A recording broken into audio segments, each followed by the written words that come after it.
Okay, dealing with junctions on a hill and general clutch control exercises on hills. You may get a meeting situation like what you got in front, and really what you don't want to do is you don't want to stop by using the foot brake, because then you have to go the hand brake, and then you've got a hill start and your feet could get all muddled and you can end up with problems.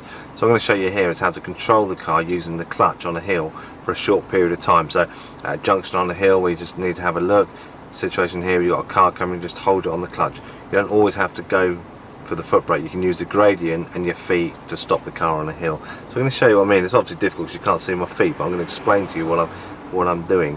But it's important, if you're going to do that, you need to get the energy out of the cars, because if you come up too fast then you won't use the gravity against the energy of the cars. You've got to weigh them up. Okay, so the first thing to do is quite a good exercise, just to set the gas, get biting point. It's like a hill start that you can see on another video.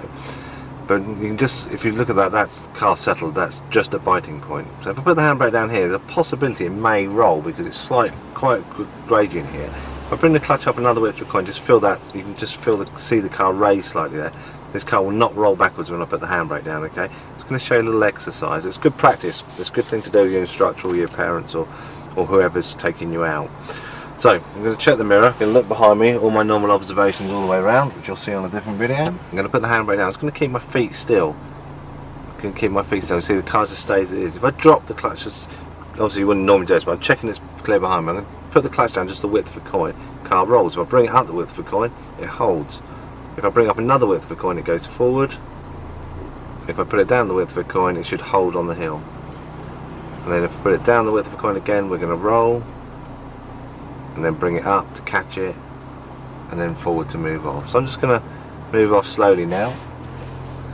So I'm just going to pretend the car's coming, because one never comes when you want to. So let's say a car was coming now here and I've got this situation. I could just stop by using the foot brake. I'd have to use the handbrake and everything. If I just drop the clutch at below biting point, the car slows down. Just before it stops, I catch it at biting point.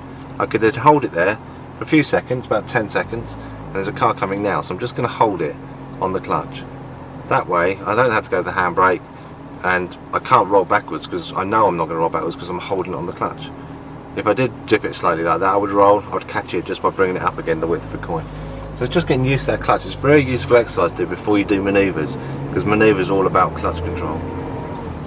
So I'm going to go at this junction, I'm going to turn right at this junction, but that's a bit immaterial, but you can see it's on a slope. So show my middle and right mirror, I'm going to pop a right signal on. All I'm going to do now is just cover the brake, let the speed bleed off. When it gets to walking pace, first gear, I'm going to bring the clutch up to biting point. So I'm now using clutch to control the speed. So I can go up really slowly. Then when I get to my point, I can just dip the clutch. The car will hold against gravity. No handbrake, see my hands are still on the wheel. Look either side, I'm ready to go. Much better than using the foot brake than the handbrake, and you can lose opportunities if you do that. I'm not saying you shouldn't use the handbrake, but in a situation like that where you've got gravity, you can weigh it up with the power of the clutch in the vehicle, and you can hold the car really nice and steady. It takes a little bit of practice, but once you've got it, it's a really good, useful technique to use on hills, and it's absolutely fine to use on test. It shows good coordination of controls, which is very important. How many times have you been in the car or behind a car that's rocking and rolling at a junction because they haven't got the clutch control? As I say, the clutch control is going to be very useful to you when it comes to doing your manoeuvres, so it's a good exercise to practice. Don't do it for too long. Don't hold the clutch for more than 10 to 15 seconds at a time. The reason for that is your clutch it gets a bit too hot if you do it for too long, and you can get a funny smell and need a new clutch. So 10 to 15 seconds is fine. After that, you just have to pop the handbrake on.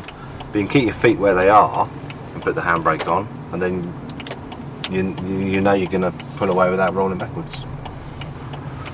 Okay, so it's just a nice exercise to learn before you do something like this, reversing into a parking bay.